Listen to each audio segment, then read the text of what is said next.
Bum bum bum bum bum bum bum.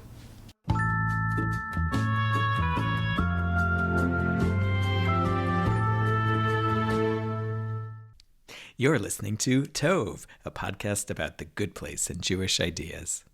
Hey, it's Jon Spira-Savett and Rebecca Rosenthal. Hi, Rebecca. Hi, John. Nice to see you. Good to see you. So you had the chance to hang out with a bunch of Tove co-hosts a few weeks ago. Yes, it was really fun. We missed you a lot. Sorry that you were not feeling well and then couldn't be there, but hopefully we'll all get together soon. Yes. Did you hatch any ideas for the last phase of the podcast? We were doing a lot more just learning, hanging out by the pool, that kind of stuff. That's sort of next Good Place episode is hanging out by the pool at the funerals episode. So. Oh yeah. Okay, good. It was like that, but minus the funerals. Minus the funerals, definitely. So we have a sponsor for our podcast, as I mentioned a couple episodes ago for the first time. The Light Lab podcast is hosted by Eliana Light, Rabbi Josh Warshawski, and Cantor Ellen Dreskin. And they take pieces of our liturgy, our Jewish prayers, and our services and bring them to light. And they also bring in other educators and artists and leaders who are playing with prayer in fascinating ways. And what they want to do is to make Jewish liturgy and prayer practice accessible and meaningful to all seekers. And they are at lightlab.co or anywhere you get your podcasts. Well, I will tell you, John, that Cantor Ellen Dreskin runs the Shabbat program at Central Synagogue for our religious school kids. And she has an incredible following of people who love her and think she does all of those things for worship. And knowing the other two co-hosts a little bit, I am sure that it is just like an incredible journey through worship and music, and that it will be incredibly accessible to anyone who wants to listen to it. Yeah, and Eliana has been here at Temple Beth Abraham on a few occasions for high holidays and Shabbat, and they take up something which could be very serious and is certainly prayer, and they do make it fun and playful to engage in. And if you're interested in that kind of thing and want to experience that in an engaging and uplifting way, check out the Light Lab. So give us the summary of the episode we're going to talk about. Sure. So the title of this episode is Help is Other People. It was written by Dave King and directed by Beth McCarthy Miller. On the last day of the year-long experiment, our gang is planning a final party, and Eleanor suggests that they should try something to get the new humans some last-minute points. Simone reveals that she has been collecting data to demonstrate that Eleanor and Michael are only interested in their small group and that they are not in the good place, but rather in some experiment. John reveals that Jianyu is Jason, and Brent says that Eleanor and Michael told him that there is a best place where he will be going. Simone and Chidi search the office and discover the whiteboard with the pictures of the 4 subjects. The gang decides to do a points Hail Mary. So at the party, Michael creates a sinkhole during his magic show, supposedly by accident, and Brent falls in. Instead of saving him, Simone and John decide to leave him, and Chidi decides to help, but falls in as well. Eleanor and Michael bring the 2 of them to the office and confirm that they are in the bad place. And Chidi challenges Brent to understand that he has been a bad person. As Brent seems about to articulate a last-minute epiphany, time runs out on the experiment and the 2 of them are frozen. So I feel like this is the kind of episode that's like your specialty, the prelude to things that are coming. And so what did you love here in this episode? Well, I would say my favorite line in the episode is at the very end when Janet brings Eleanor a margarita and Eleanor says, "It's 0 o'clock in the sky somewhere." I thought that was really a great moment. And, with some of our fellow co-hosts, we have a great love of margaritas. And especially when you're in Florida, it's 0 o'clock in the sky somewhere. All they needed was the guac bar to make the whole thing complete. Exactly. I think my favorite line was toward the beginning when Janet was discussing also what would happen right after the end. Just after midnight, in order to reset my processing power, I will be violently eating my Janet babies. I advise no one to look directly at me. Yes, that was great. And I think my other favorite line was Brent is the opposite of donuts. He's a toilet full of broccoli as the opposite of donuts, which is great. Like, I think that's actually the perfect opposite for donuts. Do you like donuts or broccoli, Rebecca? I like both donuts and broccoli, but the image of a toilet full of broccoli is pretty unappealing. Yes, absolutely. And generally, if given the choice between a donut and broccoli, I will go for the donut. Now, this being a couple of days after Purim, I have seen crossover things of savory and sweet, hamantash and pizzas or things like that. And I don't think I've ever had a broccoli donut nor seen, or even like seen broccoli ice cream. Maybe, I don't know. Yeah, we went to this restaurant once, which was an all vegetarian restaurant. And one of the items on the menu was a broccoli hot dog. It was a hot dog made out of broccoli. It sounds horrible, but it was delicious. You know, donuts, now I'm just thinking were like a mini theme, if by theme you can say something that was mentioned twice. Because when they were debriefing or waiting for the sinkhole thing to, to play out, we could have had Chidi fall in right, or a cute baby panda, or maybe, like a box of donuts. I love the thought that that's something they would do, jump into a sinkhole and rescue donuts. Yeah. Yes. Food is an important theme on this podcast for sure. Definitely. Or yeah. on this, in this show, I guess, in general. Yeah. I had to look up some stuff. I don't know about you. Like, did you know who Richie Sambora was? Yes. Now that was by you or not by your like culture whisperers at home? No, I don't have any culture whisperers at home. I have a teenager who's like only interested in like D&D and Star Wars. And so if it's not that, he's very uninterested. But I have, I enjoy my own pop culture things by myself. So, and talking to co-host Sari, she's also one of my pop culture whisperers for sure. So can you explain to me why Richie Sambora's watch would be particularly significant? That I actually don't know, and I didn't look it up, but I'm sure somebody out there could send us a tweet or something and tell us. I did also have to look up, I learned what hot goss and relevant AF mean. I'm very proud of you. Well, you got to hunt these things down. Did you catch those? Those I actually did know what they meant, so I'm good. Is that from your LA phase? In my work, I hang out with a lot of teenagers, so I think they're past talking like that, but at some point they all did. I think my former teenagers, they tell me what these things mean, but mostly with it's not how I talk. But I can understand. I can pass in that world if I need to. Yeah. Not pass. I can talk in that world if I need to understand Yes. that world. I don't know. So wow.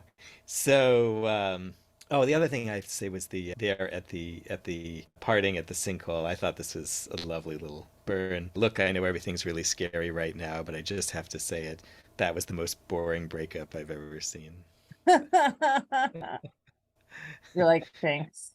That's very Which I like to also, yeah, which I liked actually because it was sort of a heavy moment. It was a nice way to take a heavy moment. And I was also just going to say, and this is my own attempt to get points, which I will now ruin by actually searching for information I should already know. I felt like a ton of this episode was carried on like just the facial expressions of new humans. So Kirby Howell Baptiste, who is Simone, and we've got Brandon Scott Jones, who is John, and Ben Caldyke, I think is his name, is Brent.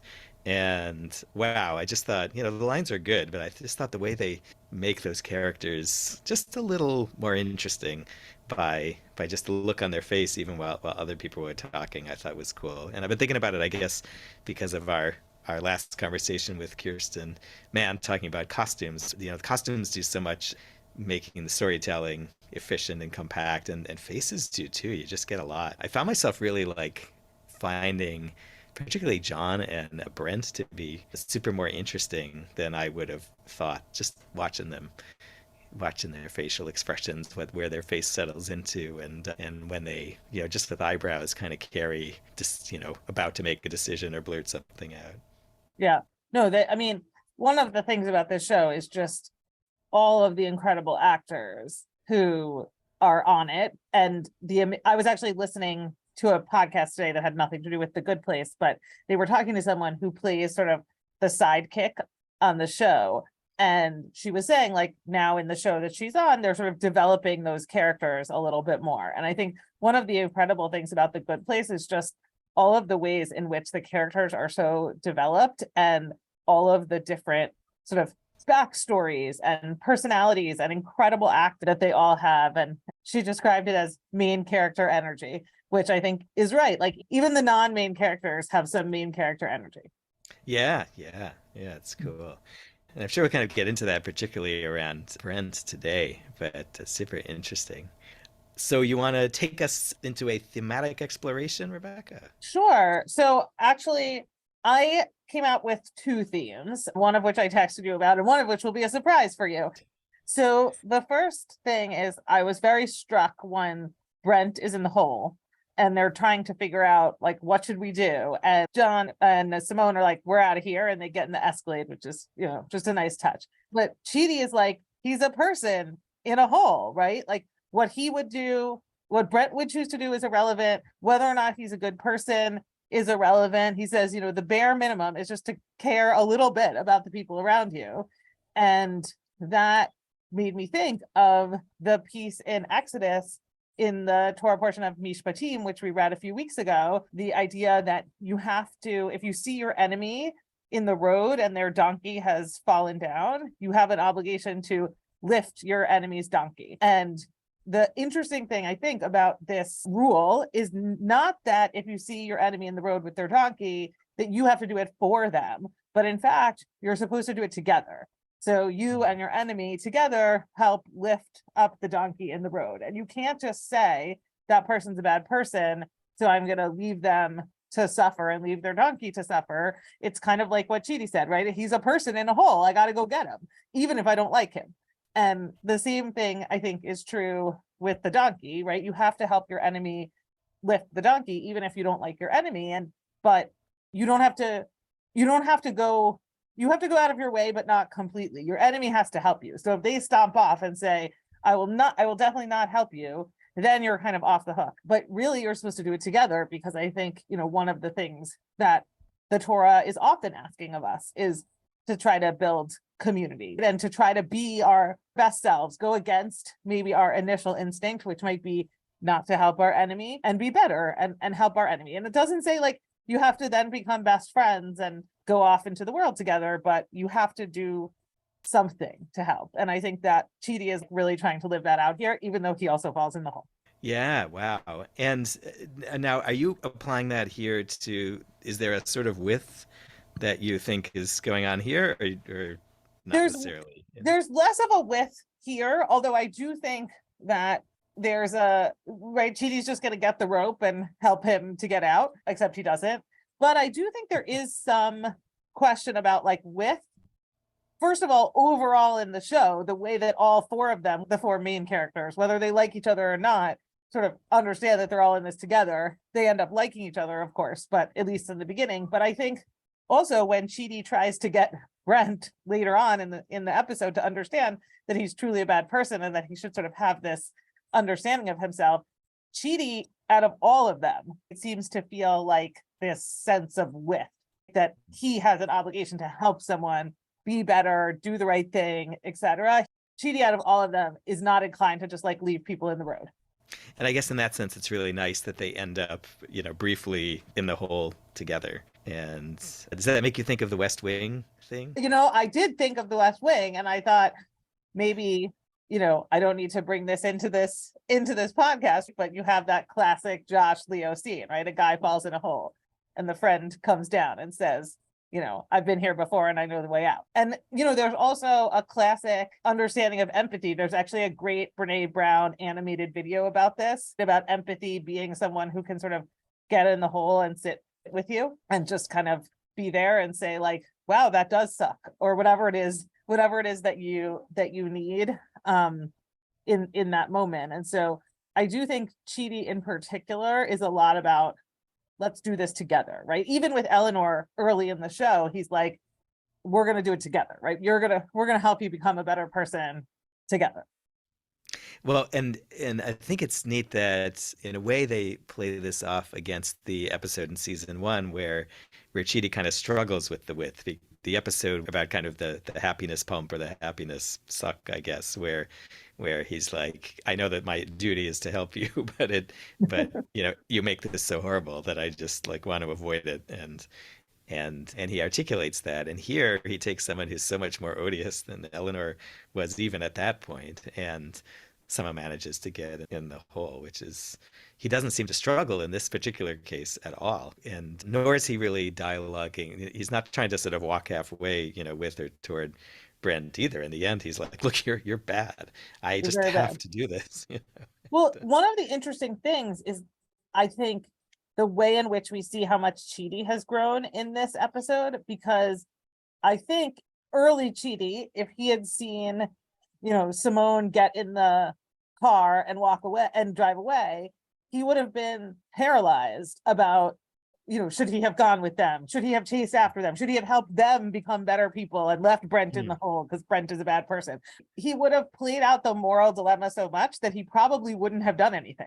And here he is able to see like the person, even though, Simone is being a bad person and has gone off, he's able to see like Brent, the person in front of him, is the person that needs the help and deals with him first. And I think that shows a lot of growth on the part of Chidi. Yeah, and as you're saying that, it's making me think how cool the writers have brought us along, because we love Simone. She's brilliant, she's funny, and in the previous episode she was really the one who kind of called bullshit on the whole thing about how much attention they're paying to Brent's growth. And we like that. And here somehow they make us, I think, kind of want to hang in there with Brent, or at least see what's going to happen. And so I think that's cool that they've sort of pushed our allegiance maybe to Simone's point of view, and they messed with us a little bit, and put her reputation on the line, which is kind of cool. And the other thing I'm thinking is that the kind of Kantian thing that Chidi expresses about this, which is like, I just have a duty, it has nothing to do with how I feel about you. And apparently I think what he's saying is that it has nothing to do with whether I think like I'm going to actually be able to succeed in changing you. I just have this duty. And I think that it reminded me of this thing about, in Kant, the classic thing about the lie. The police come and ask you if so-and-so is in the house, not the police or the secret police or the criminals who want to kill someone in your house, and can you lie about whether they're there? And Kant's apparent position being that you have to tell the truth no matter what the consequences are. And Chidi ends up in the hole there, which is the worst idea. It's completely not helpful. Unlike The West Wing or Brene Brown, there's no value to his He being doesn't know how to get out. He doesn't know how to get out, and takes a little sort of a miracle to get them out. And I love how they play that through. And it made me want to ask. One of the interesting things always about, just about the whole, but in general, is like, they're already dead. Why is he holding on? Why doesn't he just let go and see what happens? Like, he's already dead. and they have this sort of like life or death thing, but it's of no consequence because they're already dead.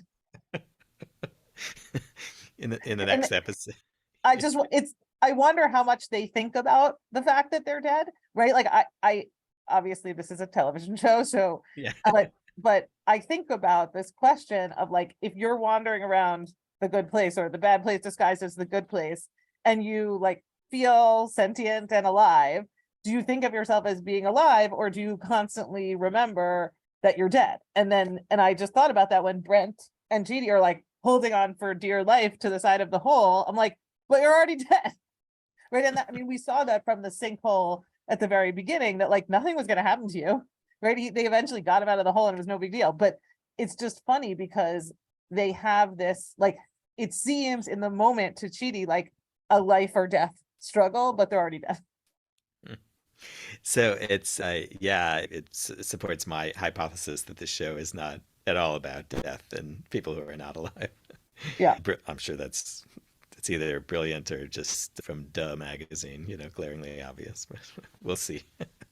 I was going to ask you something, which is, I think there's this classic thing, and I'm going to be totally out of my element here, in the New Testament, where Jesus contrasts the limitations of love your neighbor with the expansive idea of love your enemies.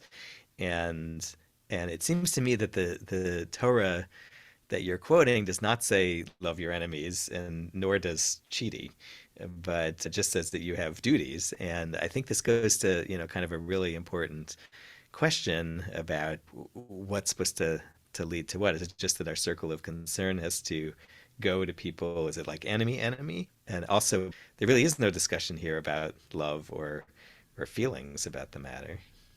Right. I mean, I don't think the Torah is arguing that you have to love your enemy. I don't think that's something that the Torah truly argues at all, in almost any case.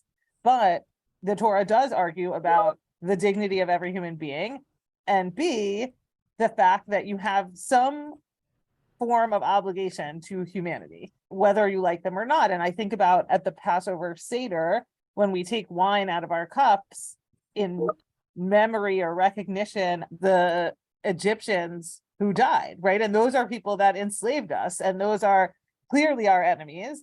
And yet we do something at the Seder to recognize kind of the basic humanity and the fact that people died and people suffered, even at the same time where we're not like, and we will all forgive and love Pharaoh forever. That's not our project. And I think there are places, like if you think about, the AME church shooting, where many of the people in the community got up and talked about forgiving the person who shot their relatives and killed their relatives. And I don't think Judaism, well, we believe in forgiveness for sure. I don't think Judaism says like, yes, love your enemies. You can. I mean, there's nothing. There's nothing against it, but it doesn't say you have to. Yet another thing I was going to ask you is I seem to recall that there is in halakha, in Jewish law, some kind of definition of who this enemy is. Do you have a sense for that? I don't. I did not delve that deeply into it to look at that piece, but I can just imagine it being sort of like your neighbor who annoys you, right? Or like somebody who did something mean to you in business or unethical to you in business. What we're talking about, I think, is someone in your community. It's not like your existential enemy, right? Or like, some politician that you hate. It's really someone, it feels to me, again, I did not look it up, but it feels to me like this is someone that you interact with semi-regularly, but who you don't like their ethics or their, the way that they treat you or any of those things, or you got in a fight about something, not necessarily someone who has like, it's not Pharaoh. We're not necessarily talking about Pharaoh. Yeah, I like how you're saying that, because I think the Torah is using the language of your enemy, and therefore specific to you, the guy who's walking around and sees an animal, and is stretching you a bit, because like, how do you know that this animal belongs to your enemy? But at the same time, I think sometimes the Torah uses enemy to refer to, like what you say, like mortal enemies or moral enemies. So you did a nice synthesis on that. Right. Yeah. Sometimes you just make things up and it works out. No. It's the chavruta process of learning together, for sure. No, for real. I don't know if this is the other thing you were thinking of, but there's this text in Pirkei Avot, and I think we've referred to it here before, which talks about, and who is it by? I've got it in a literal book and not just my electronic. So I was thinking about this teaching in Pirkei Avot, which comes right after the teaching about get yourself a teacher and a chaver, like a learning or growth companion. And right after that, it's Nitai Ha'arbeli, who says that you should keep far from a bad neighbor and not become friends with an evil person. And do not despair of divine retribution, I guess, or whatever. Pay, somehow that'll even out somehow, which I don't believe literally. And I think that I've understood this to be partly a question of, is it risky to you to be near people who are like Brent? And it doesn't seem like Chidi doesn't seem to be considering that at all. You were saying how he might have the dilemma of like, is it better for him to go either, sort of continue his project with Simone and John or not. But one thing that's cool about Chidi's personal philosophy and his Kantian thing is that since he's so tied to it as an idea, like he can't really be he can't really come under bad influences. I think we've seen him as like impervious. People try to talk him out of his Kantian thing all the time, but he won't. He'd just say, look, this is my philosophy and I'm sticking to it. I thought that was a kind of noteworthy, that this question of the enemy being a bad person for you to touch because of what it might do to you seems to be real. And maybe the Torah is trying to override that and say, look, in circumstances, not that you should hang out with your enemy once, and go get a beer together after you've rescued the donkey. But one of the things that's, I think the good place is pushing back on that a little bit, which is like, they're all in it together, whether it's your enemy or not, that they're going to succeed or fail as a team. It's not that if Chidi improves, he gets to go to the good place and the rest of them will go to the bad place, right? It's an all or nothing thing. And so actually, in the good place, at least, you have an obligation to help your enemy, to actually do more than raise your enemy's donkey, but actually like help them be a better person. And maybe there's something in there about this idea of, if you raise your enemy's donkey, your enemy might like soften a little bit and say like, if my enemy can help me, like maybe they shouldn't be my enemy anymore. But I guess I'm struck by the idea in that all of their fates are very, very tied together in a way that I think, like, there are times in the Torah when the fate of the Jewish people is tied together, right? Thinking about Egypt, although each person individually, I guess, decides whether or not to leave. And then thinking about like Yom Kippur, where we ask for our own personal forgiveness, right? Like our fate isn't necessarily tied to the fate of someone else, as opposed to most of the time in the good place, where it's kind of an all or nothing thing. Like, are we all going to succeed or are we all going to fail? So I don't think I had watched this episode for a very long time, and possibly not since the first time I had watched it. And as I was trying to reconstruct my memory of it and knowing kind of what the cliffhanger was, I kind of remembered it differently. I remembered it as, and I didn't really remember it this way because it's pretty clear, but I sort of remembered it as somebody else fell into the pit, and the question was whether Brent was going to rescue them. And I was thinking to myself, like, that would have been the test if Chidi, or especially if like Simone had fallen into the sinkhole, and would Brent have come to them? Because if Eleanor's whole thing was like, all right, so has the group bonded enough that any of them would come to each other's aid? And I was wondering like why they didn't write it like that.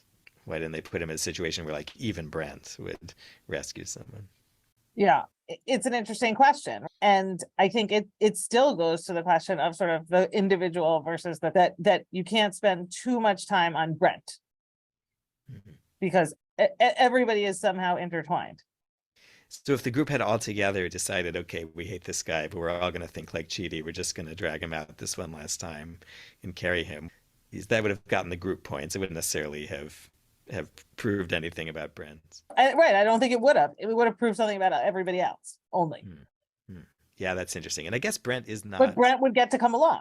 Yeah, and he's pretty ungrateful that Chidi went in. All he could see is that like this idiot jumped in here, not like this idiot jumped here to try to help me.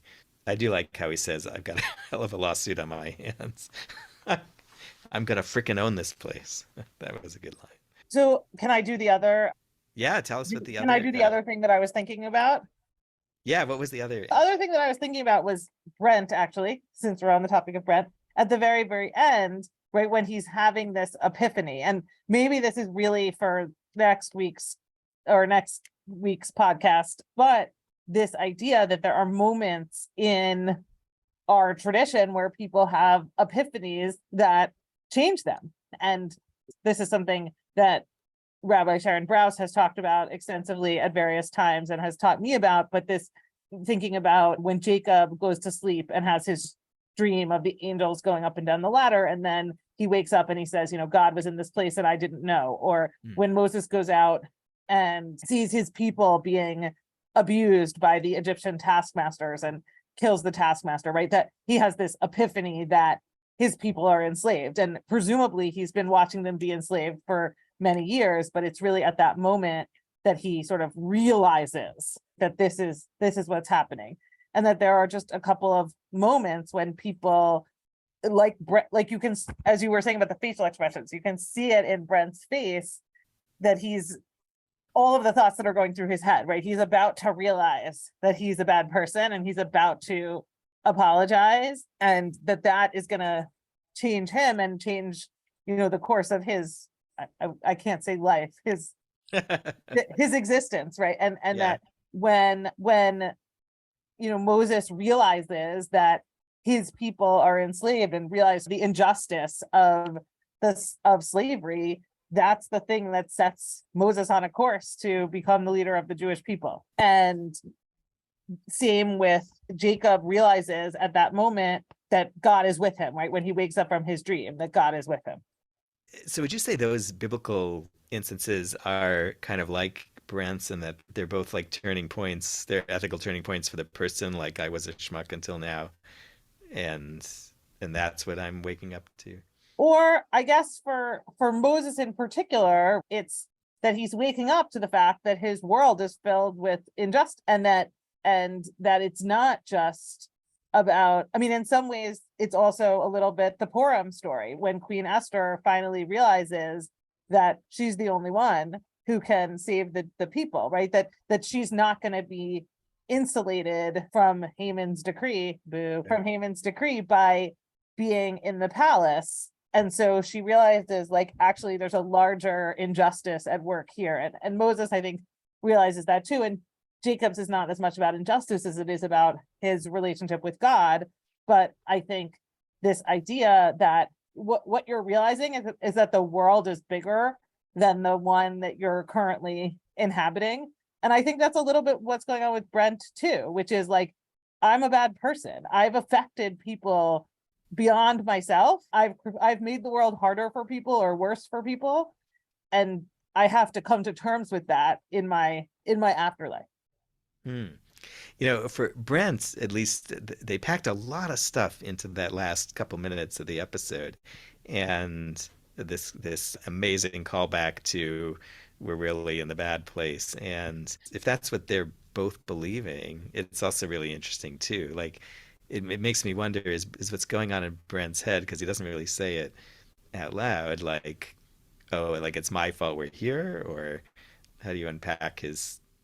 Well, it's hard to know because we don't see the end of his revelation. We don't know. Look, it could be, right, that he's having a revelation only about himself. If we suspend the idea that we know what happens next, there's a variety of other options. But when you think about the idea of epiphany or things sort of like falling into place, one of the things I think about is like, you're starting to see a world beyond your own doors, or beyond your own head, or beyond your own community, and say like, things are happening in the world that either I affect or that affect me.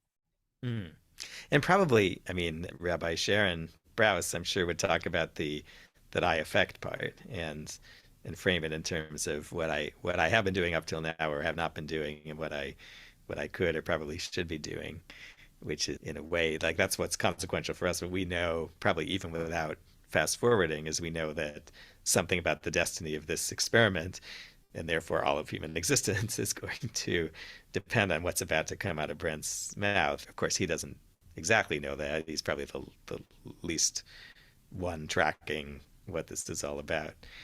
And since he thinks he's already headed for the best place. Well, and also one of the things that's so interesting about this, I think, is like, if his epiphany comes too late, almost, and sometimes that's how life works, right? We don't always get everything, the minute we figure it out. We can't always do all the things we need to do, or make all the amends we need to make. Like, sometimes it's too late.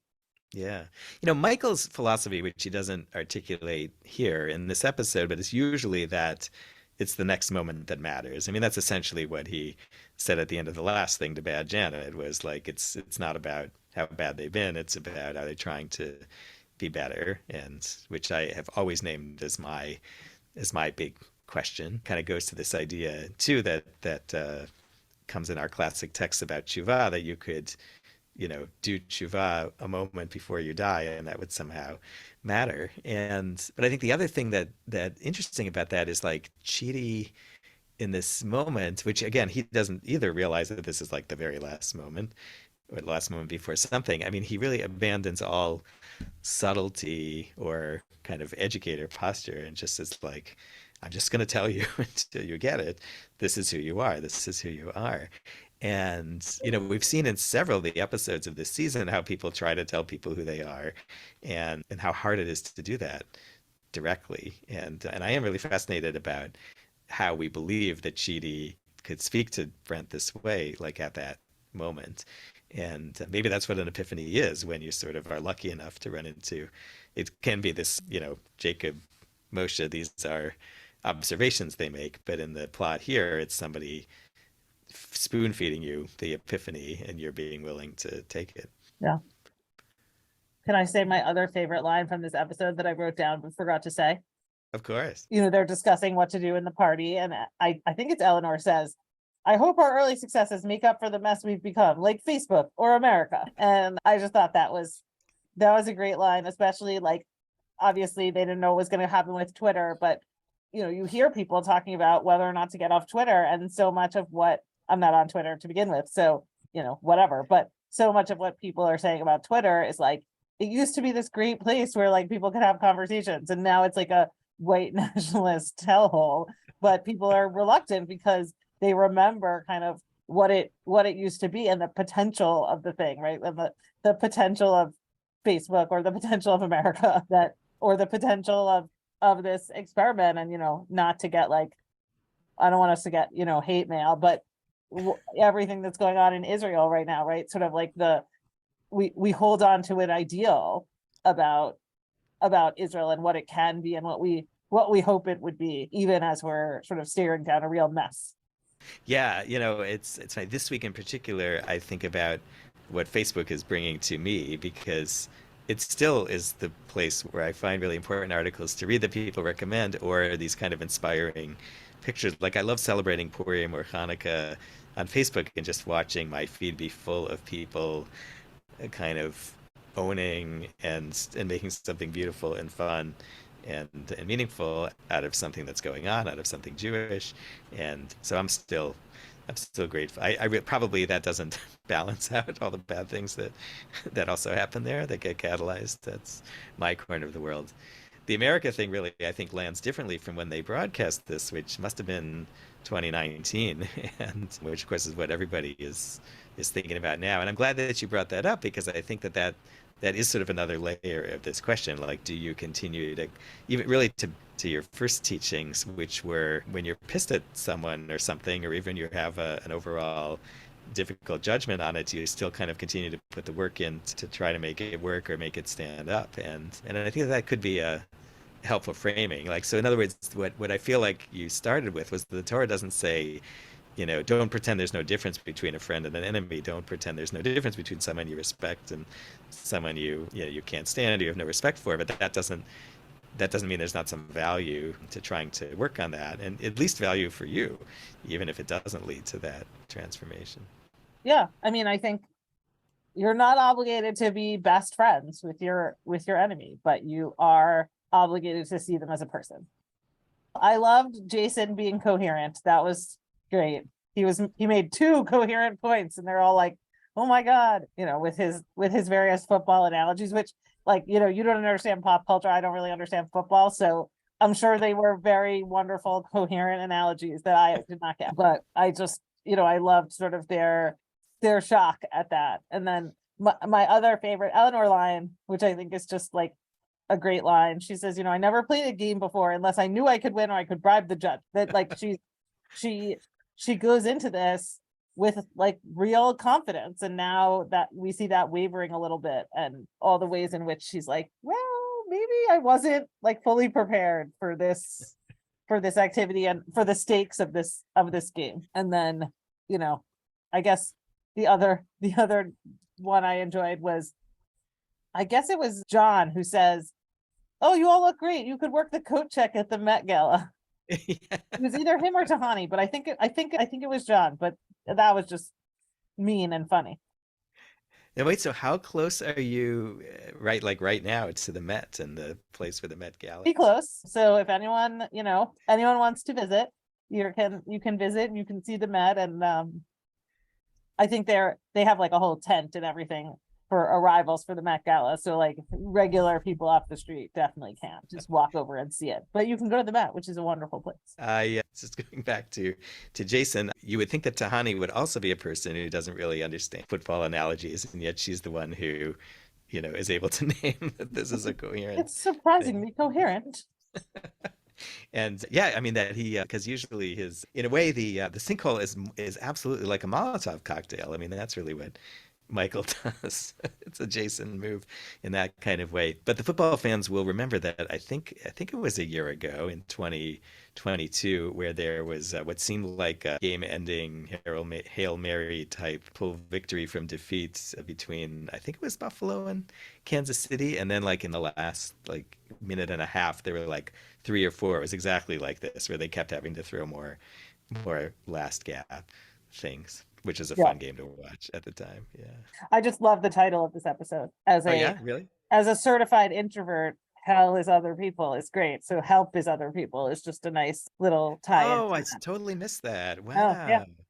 Oh, and isn't that whole thing with is it Sartre or whatever? Isn't there that thing Camus, Sartre? Isn't there some thing that they've sometimes referred to? Am I wrong about that? Isn't that a line from something? All right, great to talk to you, Rebecca. Thank you. Great to talk to you too. I can't believe how close we are to the end. We are close to the end of the series. If you have any requests or ideas for how we should wrap up our Tove podcast when we complete season 4, send them our way to tove@tovegoodplace.com or by social media @tovegoodplace. Subscribe so you don't miss out on any of our episodes, and give us a good rating or a shout out so more people who love the Good Place or some fun Torah can find Tove. As always, we've got show notes on this episode and other resources like explanations of our terminology and texts and links to great Jewish learning. It's all at tovegoodplace.com. Rebecca Rosenthal is on Instagram @Rabbi Rebecca Bakes. And I'm Jon Spira-Savett on the web at rabbijohn.net, on Twitter @RabbiJS3, and occasionally on TikTok @RavJohn. Thanks for listening to this episode of Tove. Now go learn more about something good.